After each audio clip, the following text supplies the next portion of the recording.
तो इससे बचने के लिए, सच से बचने के लिए आपके पास कोई बहाना नहीं हो सकता, क्योंकि सच तो सच है। तो फिर एक ही तरीका रह जाता है उससे बचने का। वो होता है कि आप कोई झूठा सच आविष्कृत कर लें।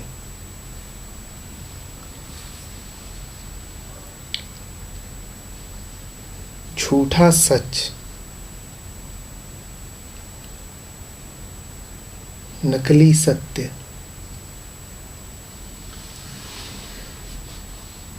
नकली गुरु, ये सब बहुत ज़रूरी हैं ताकि आप असली के पास न जा सकें। आपको वही रहे आना है जो आप हैं, लेकिन जो आप हैं उसमें आपको कष्ट भी खूब है। तो अपने ही आपको ये दिलासा भी देनी है कि मैं कुछ तो कर रहा हूँ अपनी स्थिति से निजात पाने के लिए। तो फिर आप झूठी दवाई खाते हैं। ऐसी विद्रुप स्थिति है हमारी। कोई बीमार हो, जिसको बीमारी से मोह हो गया हो,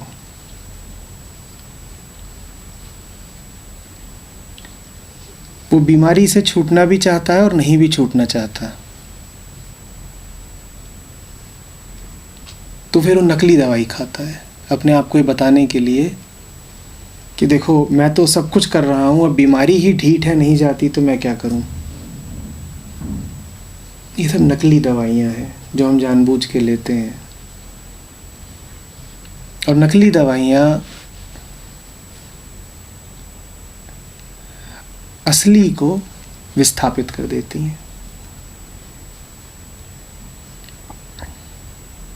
ले तो रहा हूँ दवाई, ले तो रहा हूँ दवाई। कोई आपके पास आता भी है असली गोली लेके, तो आप कहते हो मैं ले तो रहा हूँ दवाई। जैसे आप कहते हो ना, मुझे अभी कोई और काम है, क्यों नहीं आते रविवार को, मुझे कोई और काम है, ले तो रहा हूँ दवाई। कैंसर के रोगी हो, किसको बेवकूफ बना रहे हो नकली दवाई लेके?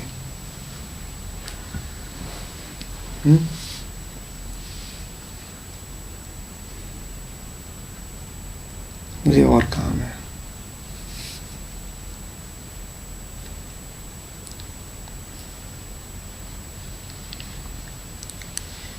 ऐसा समझ लीजिए कि आपकी बीमारी ही नकली दवाई बन के आपके सामने आती है। आप बीमार हो, इसी कारण आप नकली दवाई लेते हो। जो आंतरिक है वही तो बाहरी है ना।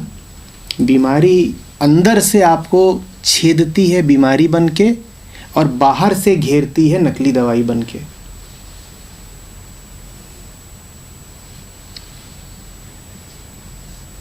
माया भीतर से घेरती है संस्कार बन के, और बाहर से घेरती है नकली गुरु बन के।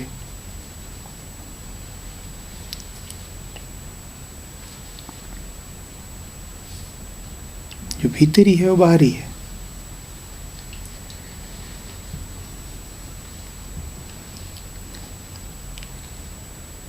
अन्यथा सत्य तो सार्वभौम है, सम्मुख है, वो तो तत्काल पकड़ लेगा आपको। कोने कोने में, कण-कण में मौजूद है। वो आपको पकड़ इसलिए नहीं पाता क्योंकि आपने अपने चारों ओर नकली दवाइयों की लक्ष्मण रेखा खींच रखी है।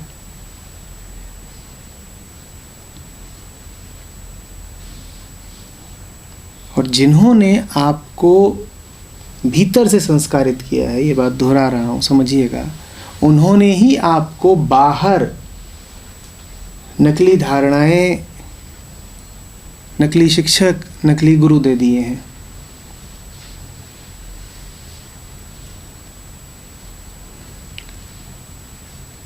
जो नकली गुरु है वो समाज द्वारा प्रदत्त होता है।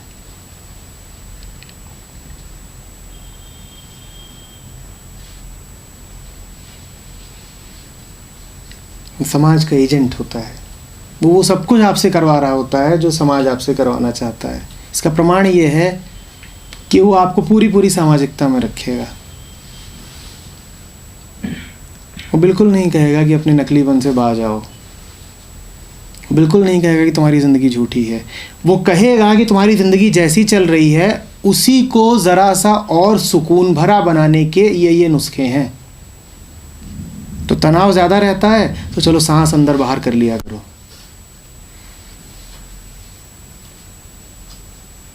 घर में दफ्तर में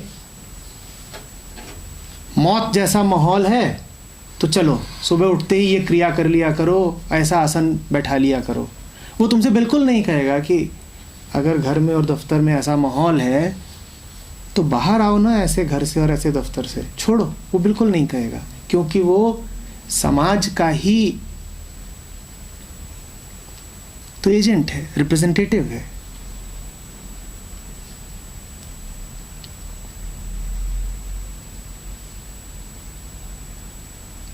वो आपसे ऐसा कुछ कैसे करा देगा जिससे समाज की हानि होती हो। उसको समाज ने ही खड़ा करा है ताकि तुम सामाजिक संस्कारों को कभी तोड़ ना पाओ।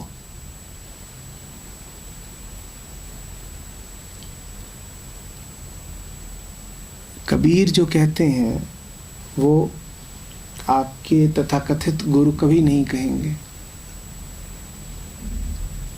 और दत्तात्रेय जो कहते हैं और उपनिषद जो कहते हैं और अवधूत जो कहते हैं वो तो आपके गुरु बिल्कुल ही नहीं कहेंगे, बल्कि उनके बिल्कुल विपरीत बात बोलेंगे।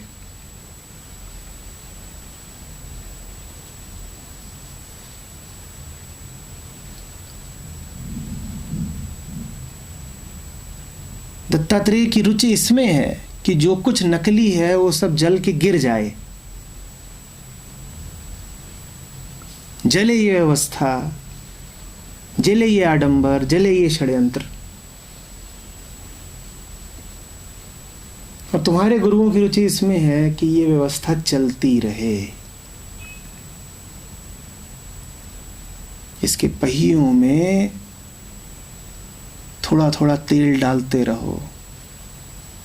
इसके इंजन को, भले ही वो सड़ा गला इंजन है, भले ही धुआं मारता और आवाज करता है, पर उसमें थोड़ा थोड़ा ईंधन देते रहो। व्यवस्था गिरनी नहीं चाहिए, व्यवस्था रुकनी नहीं चाहिए।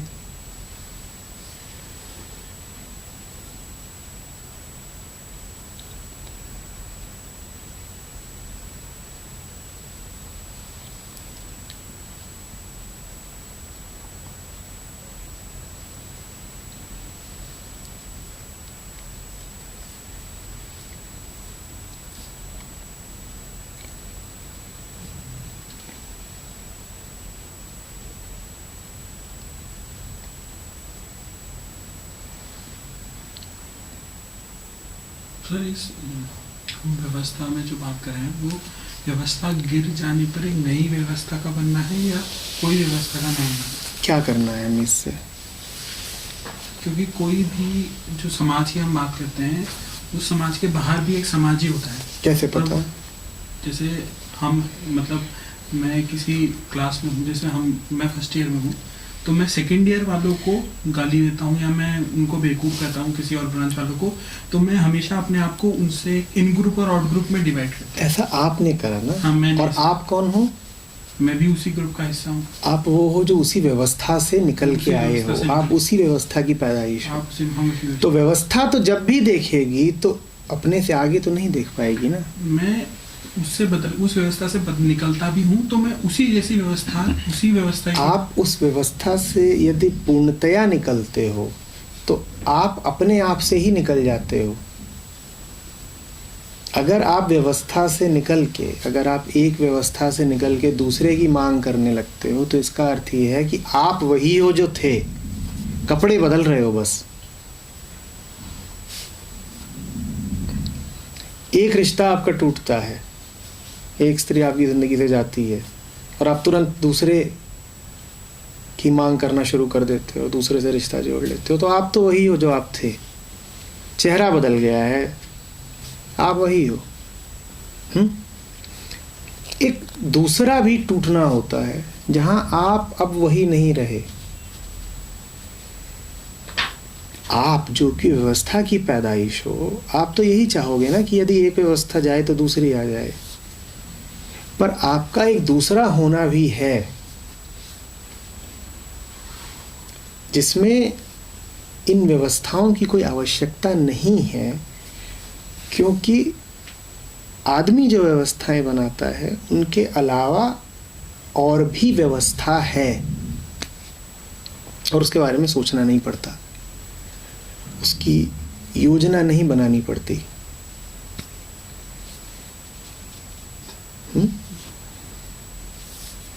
आप जब तक व्यवस्थाओं वाला मन लेकर के चल रहे हो तब तक आप एक छोड़ोगे दूसरी पकड़ोगे। असल में दूसरी का भरोसा हुए बिना आप पहली छोड़ोगे भी नहीं। आप कहोगे ठीक है, इस व्यवस्था को छोड़ देंगे, बताओ इसके बाद वाली कौन सी है, वो बेहतर लगेगी तो ये पुरानी त्याग देंगे।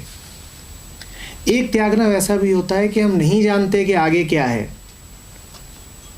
पर ये तो छोड़ेंगे। हमें जानना ही नहीं कि आगे क्या होगा, कोई रुचि नहीं हमारी जानने में, पर जो अभी है ये तो नहीं चलेगा, ये तो जाएगा। हमें आगे के लिए कोई आश्वासन, कोई गारंटी चाहिए नहीं।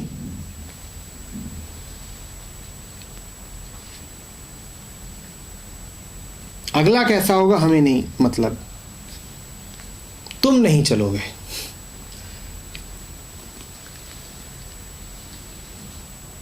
अगला कौन मिलेगा नहीं जानते, कोई ना मिले कोई बात नहीं,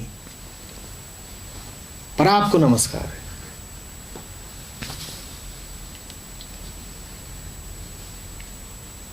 बात समझ में आ रही है? और तभी वास्तविक बदलाव आया है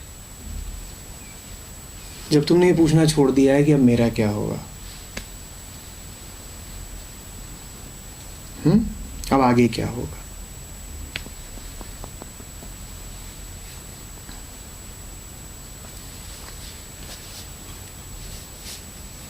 तो उसी व्यवस्था में रहते हुए नॉन अटैचमेंट के साथ नहीं रहा जा सकता? समझाइए। नहीं, मेरा मतलब है कि सिर्फ फिजिकली एक एग्जिस्टेंस से दूसरे एग्जिस्टेंस में अगर घुस जाता है व्यक्ति और मेंटालिटी वही है, तो वो अपना जैसे कोई योगी मतलब निकल पड़े सब त्याग के दुनिया, तो वहाँ जाकर भी अपना वो पॉलिटिक्स और सब समझ लीजिए ऋषिकेश कोई चला गया, तो वहाँ पर भी वो अपनी व्यवस्था सेट कर लेगा जब तक कि वो इंस्टिंक्ट उसके ठीक नहीं हुए।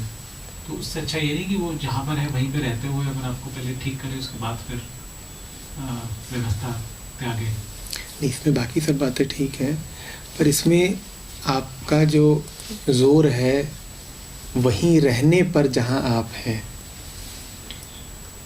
वो कहाँ से आ रहा है? नहीं, जैसे भी हम लोग डिस्कशन कर रहे थे कि आप कह रहे हैं मैं जहाँ हूँ मैं वहीं रहूँ, मेरा भौतिक परिवेश न बदले और मुझ में कुछ आंतरिक परिवर्तन आ जाए, मैं भीतर से योगी बन जाऊं, बाहर जो चल रहा है भोग वो चलता रहे। ठीक है, बाहरी को कायम रखने पर इतना जोर क्यों है?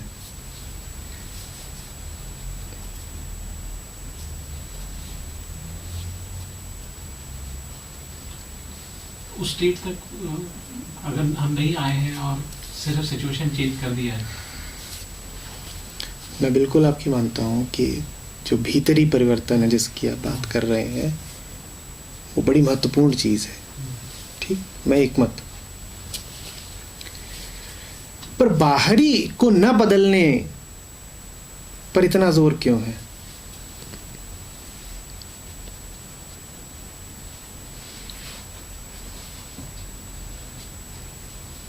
फोकस है अंदर से बदलने का। ठीक, बाहर से बाहरी अगर बदले तो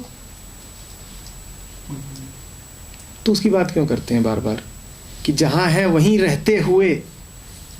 आपका तो फोकस ये है कि जहां है वहीं रहते हुए, वो बात केंद्रीय है आपके लिए। तो यानी कि आपका जो मूल जोर है वो किस पर है? बाहरी बाहरी को बचाए रखने पर। तो यानी कि जो पूरा वक्तव्य था वो मात्र आसक्ति का वक्तव्य था कि किसी तरीके से बाहर बाहर मैंने जो पकड़ रखा है वो पकड़ ना छूटने पाए। अब भीतर कुछ बदले तो बदले, ना बदले तो ना बदले, बाहर कुछ नहीं बदलना चाहिए। आप देख नहीं रहे हैं कि आपकी मूल मांग क्या है? आपकी मूल मांग ये है कि बाहरी माने जो इंद्रियों को बाहर बाहर दिखाई देता है, आपकी मूल मांग ये है कि संसार में मैंने जो कुछ भी रिश्ते नाते बना रखे हैं, जैसे जैसे अपनी व्यवस्था फैला रखी है, जैसे जैसे अपने स्वार्थ बैठा रखे हैं, जैसे जैसे अपना मोह जोड़ रखा है, वो सब अक्षुण्ण रहे। वो सब यथावत रहते हुए भीतर भीतर कुछ अगर कर सकते हो तो कर दो, बाहर का हिला मत देना। और खतरनाक जो बाहर का जरा भी हिला, फिर गुरु गुरु हम सब भुला देंगे। हमारा सतगुरु कैसा हो? जो रहने दे जो जैसा हो। सतगुरु की परिभाषा ही यही है कि जो सब कुछ वैसा ही रहने दे जैसा है, और साथ ही साथ आपको ये गर्व भी दे दे कि आप आध्यात्मिक हैं, कि आप कुछ बदलाव ला रहे हैं। सब कुछ वैसा ही चले जैसा चल रहा है, और साथ ही साथ आप भक्त शिरोमणि भी कहला जाए। आध्यात्मिकता आग होती है, अंदर बाहर एक है। जब अंदर बदलता है ना तो बाहर भी वैसा नहीं रह जाता जैसा है।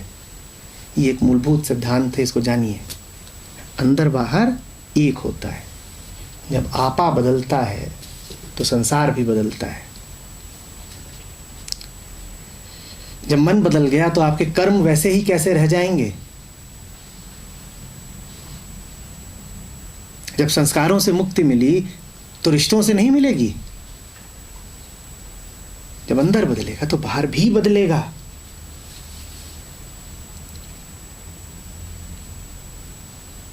मैं नहीं कह रहा हूं कि आप बाहर से शुरुआत करें, आप बेशक भीतर से करें, पर भीतर की आग जब बाहर फैलने लगे तो डर मत जाइएगा।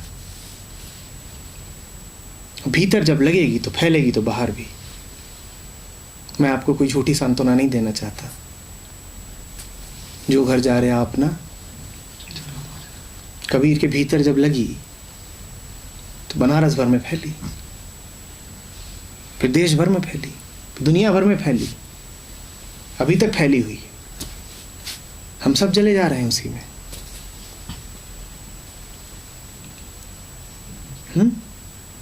तो ठीक आपकी बात वहां तक बिल्कुल ठीक कि शुरुआत भीतर से हो, बिल्कुल ठीक। पर जब भीतर से उठे तो बाहर फैलने दीजिएगा। ईमानदारी का तकाजा है कि अब तक जैसे भीतर है वैसा ही बाहर से भी परिलक्षित हो, अंदर बाहर एक समान।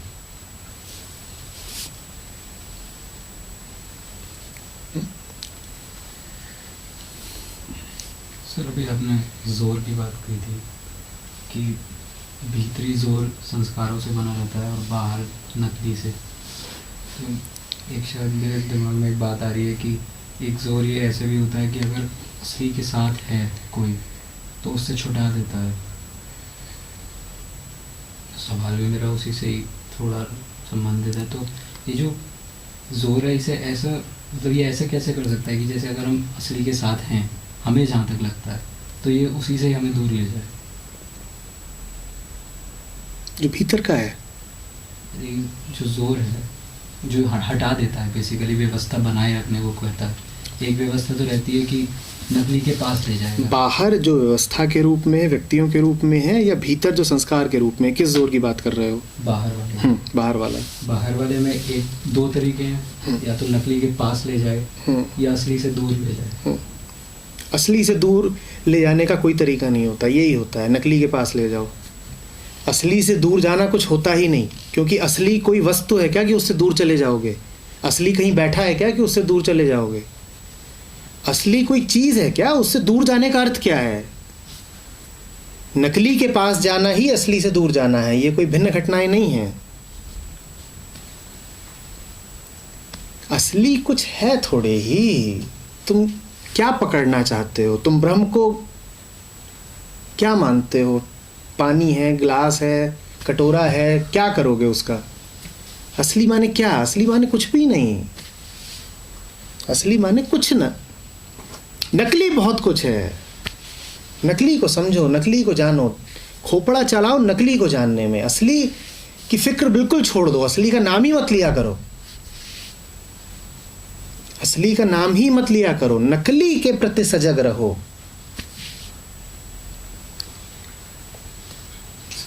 सर नकली चीजें इतनी सारी होती हैं, एक के बाद आती रहती है, तो मतलब कभी मतलब जो माइंड होता है वो देख ही नहीं पाता है कि ये नकली है, ये नकली। जब तक वो देख पाता है तो दूसरी नकली चीजें आती है।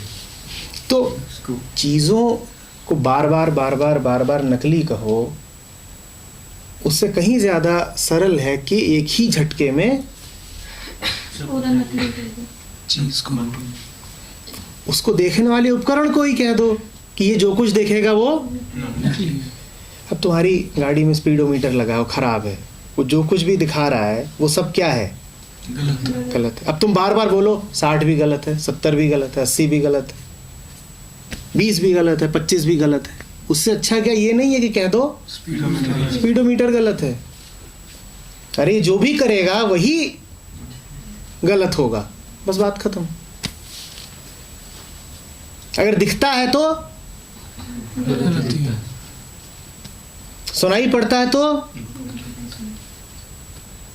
छुआ जाता है तो, बस हो गया, बात खत्म। अब क्या छू रहे हो इससे क्या लेना देना कि लाल छुआ, पीला छुआ, मुलायम छुआ कि कड़ा छुआ? जो ही छुआ है तो वो छूने की चीज ही, बस बात खत्म।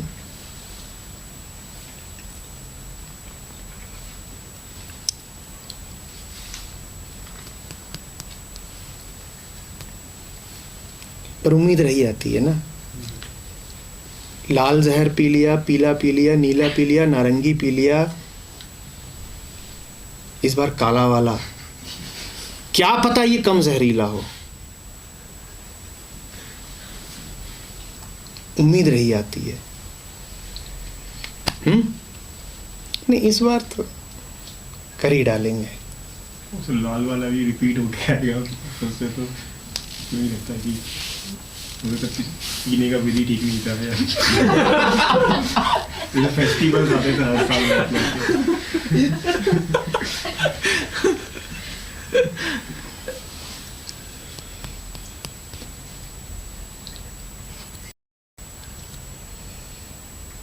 जब कहा जाता है कि बुद्ध को अपने पुराने सारे जन्म याद थे, उसका आशय यही है।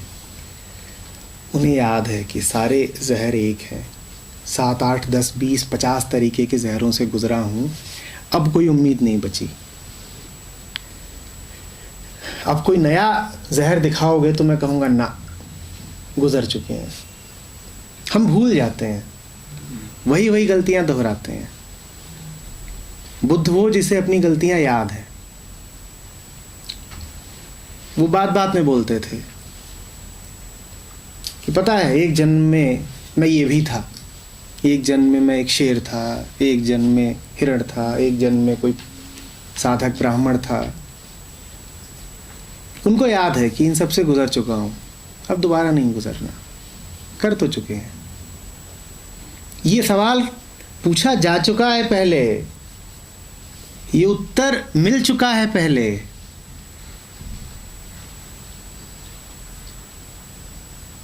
ये भूल मैंने पहले भी की थी, मैं पहले भी भागा हूं, मैंने पहले भी अनसुना करा है।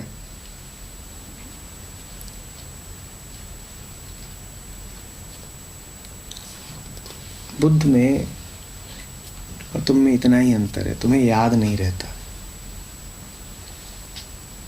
तुम दोहराते हो, तुम चक्र में फंसे रह जाते हो।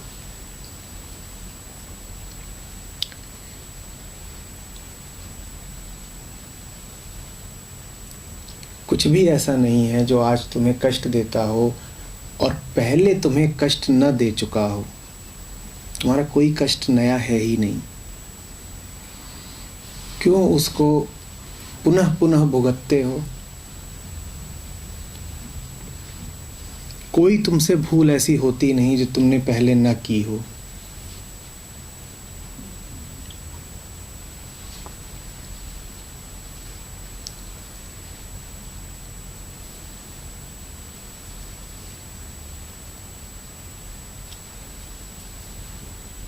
तुम पहले भी प्रेम में पड़े थे, तुमने पहले भी धोखा खाया था, तुमने पहले भी लालच किया था,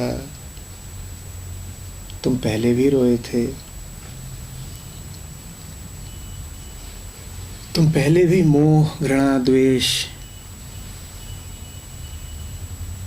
इनमें बंधे थे और ठोकरें खाई थी। याद करो, सब याद आएगा।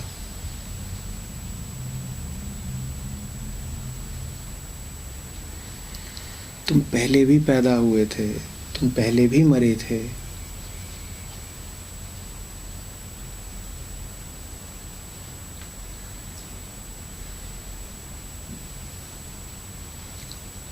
तुम पहले भी स्वयं शिशु रह चुके हो और तुमने पहले भी शिशु पैदा किए हैं।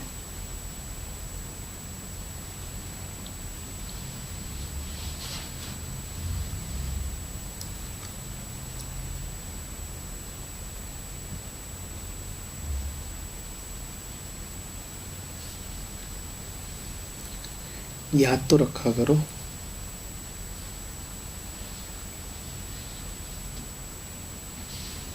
और हर बार तुमने एक ही कसम खाई है, दोबारा नहीं करूंगा। कसम तोड़ने की सजा भुगत रहे हो बस कसम से।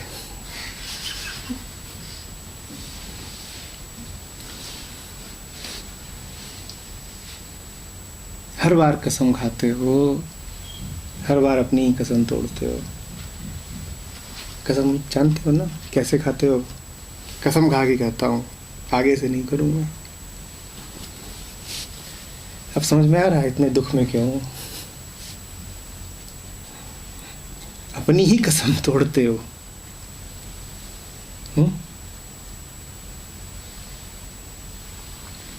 कुछ आ रहा है याद? खाई थी कसम पहले?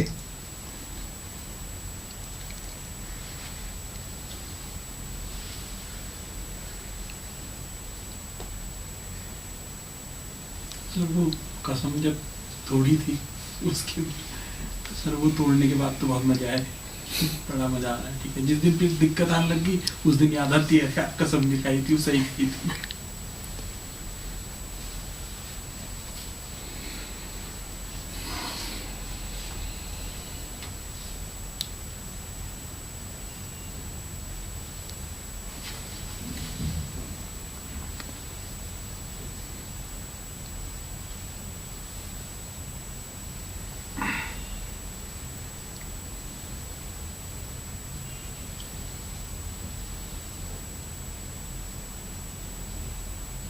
सर ये बार बार जो भूल जाते हैं और भुला देना जो होता है ये जानबूझ के नहीं करते, ये नेचुरल है।